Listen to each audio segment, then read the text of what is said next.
Hello friends, good morning. My name is Nitin Gupta. Welcome back to my channel. Friends, आज हम बात करेंगे Tata Motors company के शेयर के बारे में। उसमें कभी अभी रिसेंटली एक कुछ अनाउंसमेंट हुई थी, जो बोर्ड मीटिंग हुई थी उसके अंदर हम उसी का एनालिसिस करेंगे कि उस अनाउंसमेंट के बेस पर हमको क्या करना चाहिए आगे की हमारी, मतलब जो मेरी अंडरस्टैंडिंग है मैं वही आपके साथ शेयर करूंगा और उसके बेस पर हम अपना डिसीजन ले सकते हैं। बट इससे पहले ये किसी भी तरह की कोई बाइंग और सेलिंग की रिकमेंडेशन नहीं होगी। आप बस जस्ट मेरे साथ एनालिसिस करेंगे और समझेंगे कि किस तरह से चीजें हम प्ले आउट कर सकते हैं। चलिए चलते हैं स्क्रीन रोटेट।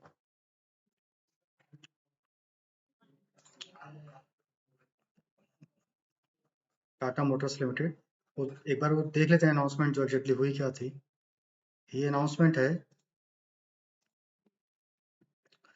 ये 4 मार्च को अनाउंस हुई थी। आप यहाँ पे देख सकते हैं। और अनाउंस क्या हुआ था? The board of directors of Tata Motors Limited at its meeting today has approved the proposal of demerger of Tata Motors Limited into two separate listed companies housing A. The commercial vehicle business and its related investment in one entity, and B. The passenger vehicle business including PV, EV, JLR and its related investment in another entity. तो basically जो Tata Motors है उसको दो part में divide कर दिया जाएगा। एक कंपनी वो बनाई जाएगी जिसमें कॉमर्शियल व्हीकल जो होंगे उसमें सारे वो आ जाएंगे और उससे रिलेटेड जो भी इन्वेस्टमेंट होगी वो उसके अंदर आ जाएगा। जो दूसरी कंपनी होगी वो पैसेंजर व्हीकल सेगमेंट के लिए होगी, जिसमें पीवी, ईवी, जेएलआर और जो भी इसके साथ रिलेटेड इन्वेस्टमेंट होगा वो उस एंटिटी के अंदर आ जाएगा। तो अब चलते हैं एक बार कि एक बार रेवेन्यू देख लेते हैं कि रेवेन्यू कितना किससे आता है। तो यहाँ पे हम देखते हैं जो 20 फाइनेंशियल 22 का रेवेन्यू ने दिखाया हुआ है, जैगुआर लैंड रोवर 67% और टाटा कमर्शियल व्हीकल 19% और Tata passenger vehicle 11%, vehicle financing 2% and other 1%। तो जैगुआर एंड लैंड रोवर 67% ये हमारा, जैसा यहाँ पे लिखा हुआ है जेएलआर, ये हमारा इसके अंदर आ जाएगा पैसेंजर के अंदर, और पैसेंजर वाला भी इसके अंदर आएगा। तो 67 और 11 ये ऑलमोस्ट हो गया हमारा 67, 70 से 78% और टाटा कमर्शियल व्हीकल 19%। और अगर हम इनको भी व्हीकल फाइनेंसिंग का पता नहीं इधर का किसमें जाएगा, अगर मोटा मोटी माने तो 80% हमें नजर आता है कि पैसेंजर सेगमेंट का से रेवेन्यू आता है और कमर्शियल व्हीकल से 20% आता है। तो अगर हम देखें कि करंट प्राइस के अकॉर्डिंग देखते हैं तो 1000 में हम मान सकते हैं कि भाई 20% हमारा कमर्शियल, जो 20% वैल्यू है कमर्शियल से आती है, जो 80% वैल्यू है वो पैसेंजर में आती है। तो इस हिसाब से हमारा अगर स्प्लिट भी होता है तो मे बी 80-20 का, ये मेरी अंडरस्टैंडिंग है। मुझे नहीं पता कि आगे क्या होगा, कैसे वो मतलब बोर्ड कैसे डिसाइड करेगा। और इस पर थोड़ा सा पढ़ते हैं इसमें इसको कितना टाइम लगेगा। Over the first few year the commercial vehicle, passenger vehicle, PV plus EV, the Jaipur land rover business of Tata Motors have delivered strong performance by successfully implementation tested strategies since 2021. This business has been operating independently under their respective CEO.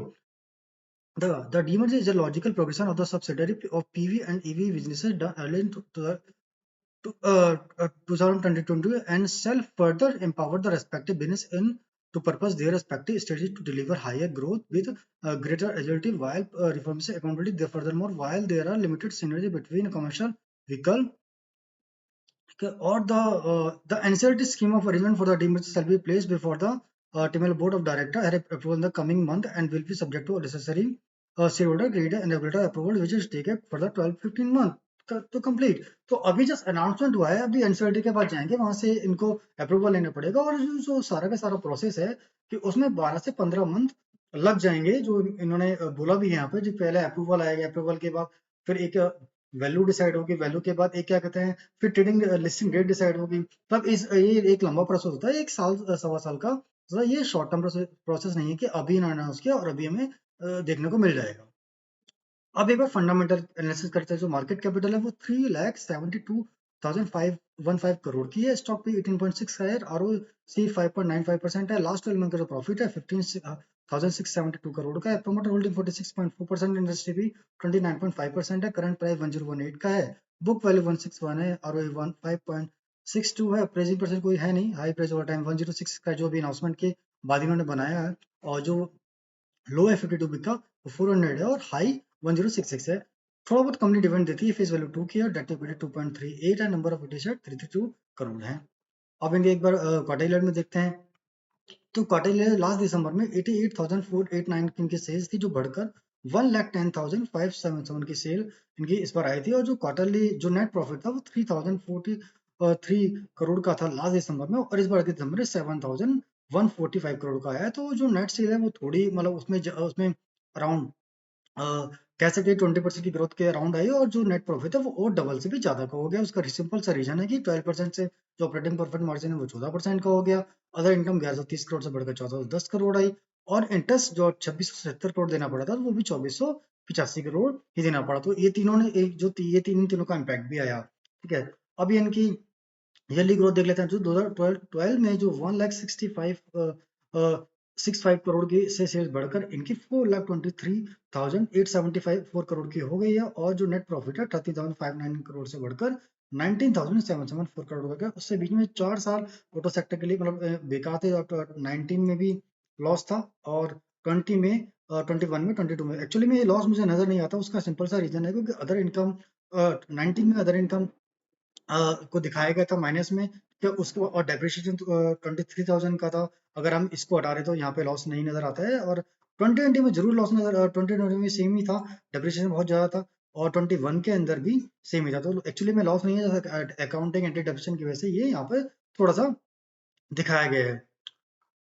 अब balance sheet की बात करें तो balance sheet अपना जो उनके पास reserve है 52,877 करोड़ का है, इक्विटी की बढ़ 66 करोड़ की है, और जो बोरिंग है 1,27,864 करोड़ की है। उसके सामने जो फिक्स एसेट है 1,40,145 करोड़ है, और जो CWIP है 9,091 करोड़ है। इन्वेस्टमेंट 25,706 करोड़ है।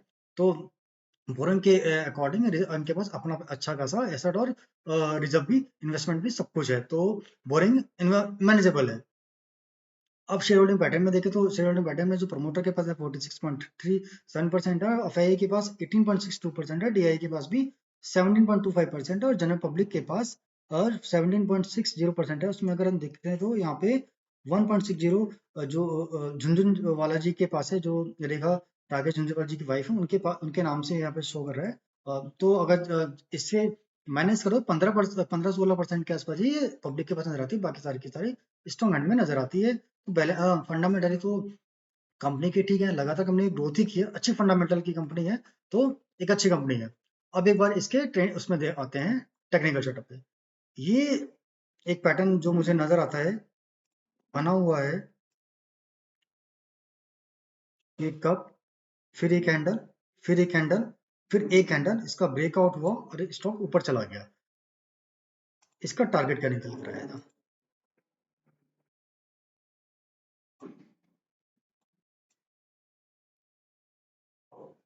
इसका जो टारगेट निकल कर आया था इस टेक्निकल के साइड पे से 995 का निकल के आया था, जो ऑलरेडी अचीव हो चुका है। ठीक है, अब इस टारगेट के बेस पे तो हमें यहाँ से एग्जिट कर जाना चाहिए। ठीक है, अब एक बार फंडामेंटल और मैं आपको दिखा दूं, जो 17 के बाद इस रेंज का ब्रेकआउट हुआ था ऑलमोस्ट मतलब 6 ईयर्स के बाद इस रेंज का ब्रेकआउट हुआ। तो 6 ईयर्स पहले जो जनवरी 17 है, ये जनवरी 17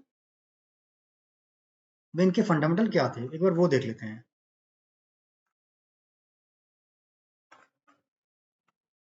17 मार्च का ये जूम कर लेते हैं, और जो सेल्स इनकी थी 2,69,693 करोड़ की थी, उससे बढ़कर जो सेल है 4,23,874 करोड़ की हो गई है, और जो नेट प्रॉफिट है 7,557 करोड़ से बढ़कर 19,774 करोड़ के हो गए। तो ऑलमोस्ट जो प्रॉफिट है वो भी डबल हो गया, और सेल भी डबल से थोड़ा सा कम है, पर डबल के आसपास ही है। तो फंडामेंटल स्ट्रॉन्ग थे, फंडामेंटल स्ट्रॉन्ग थे, तभी इसने यहाँ से ब्रेकआउट होने के बाद जो देखो अभी जो ब्रेकआउट हुआ था वो लगभग जून में 23 में ही हुआ था। उसके बाद स्टॉक ने जो हमारा टारगेट अचीव किया वो मार्च में किया। तो हम कहते हैं 7-8 महीने में ये टारगेट क्या कहते हैं अचीव हो गया।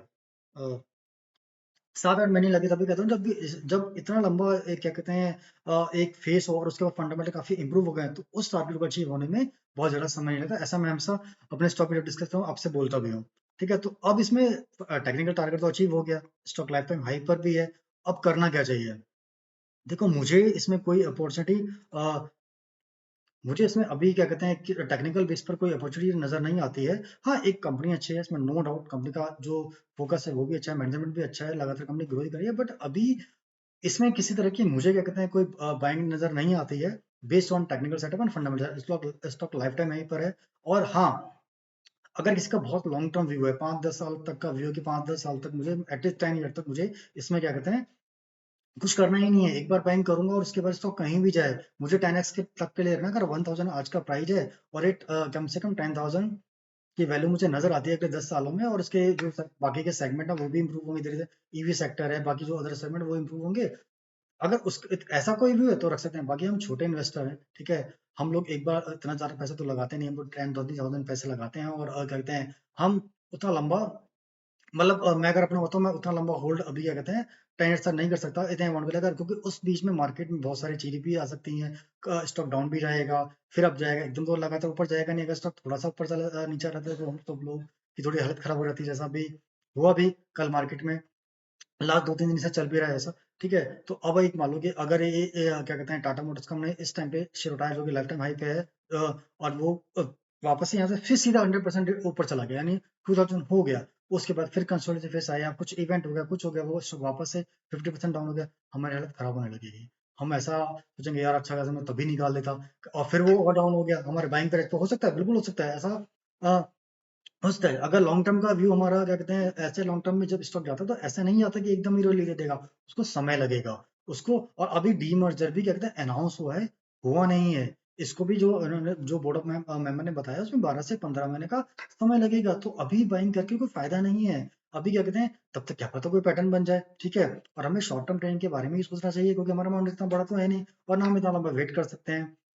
ये भी हमने 10-20 करोड़ रुपए डाल दिया, ठीक है यार, भूल जाते हैं अच्छी कंपनी है, और 10 साल में 200 करोड़ हो जाएगा, नहीं हमारे पास तो हमें लगाना ही बहुत छोटा सा अमाउंट है। तो उसके हिसाब से जो मेरी कन्वेक्शन कंपनी अच्छा है नो डाउट, बट मैं अभी इसमें किसी तरह की ना कोई बाइंग करूंगा, और अगर मैंने पोजीशन बना रखी थी तो वो वाली टारगेट बेस पर मुझे मेरा उसमें एग्जिट बनता है, ठीक है। अब उसके और एग्जिट बनता है चुपचाप प्रॉफिट बुक करूंगा, और कि कोई और अच्छी कंपनी फाइंड कर लूंगा, ठीक है। इसमें अगर कोई वापस से कोई सेटअप बनेगा या कुछ और अपॉर्चुनिटी नजर आएगी तब मैं इसको कंसिडर करूंगा, फिलहाल के लिए मैं कंसिडर नहीं करूंगा। ये मेरा पॉइंट ऑफ व्यू है, मुझे लगा, क्योंकि कई लोगों का मानना था कि इस अनाउंसमेंट डीजी मर्जर अनाउंसमेंट के बाद काफी लोग लगे यार इस पुस्तक को ले लेना चाहिए, क्या कहते हैं इसमें टाटा मोटर्स ये कर रहा है वो कर रहा है ये प्लान है, बिल्कुल अच्छी बात है, वो आगे एक्सपेंशन कर ही रहे हैं, बट क्या कहते हैं हमें साथ साथ फंडामेंटल और टेक्निकल एनालिसिस दोनों का ध्यान में ही रखना चाहिए। जब दोनों का कॉम्बिनेशन मिल जाए तब भी हमें उसमें अपॉर्चुनिटी बनानी चाहिए, अदरवाइज फिर हम लोग बाद में फंसा हुआ फील महसूस करते हैं, और न्यूज बेस पर बाइंग करते हैं, फिर न्यूज बेस पर हमें सेलिंग करते हैं, और फिर हमें प्रॉफिट लॉस में हमें बाहर निकलना पड़ता है। तो प्लीज आप इन बातों का ध्यान रखिए, ठीक है। ये मेरी अंडरस्टैंडिंग थी, मेरी हो सकता है मैं गलत भी हूँ, अगर आप खुद से भी एनालिसिस कर सकते हैं, ठीक है। ये अगर आपको मेरे वीडियो अच्छे लगते हैं तो प्लीज सब लाइक कीजिए, सब्सक्राइब कीजिए, मैं इसी तरह आपके लिए वीडियो लाता रहूंगा, और कोई आपके कुछ सजेशन तो प्लीज कमेंट बॉक्स में डालिए। आज के लिए इतना ही, धन्यवाद, जय हिंद।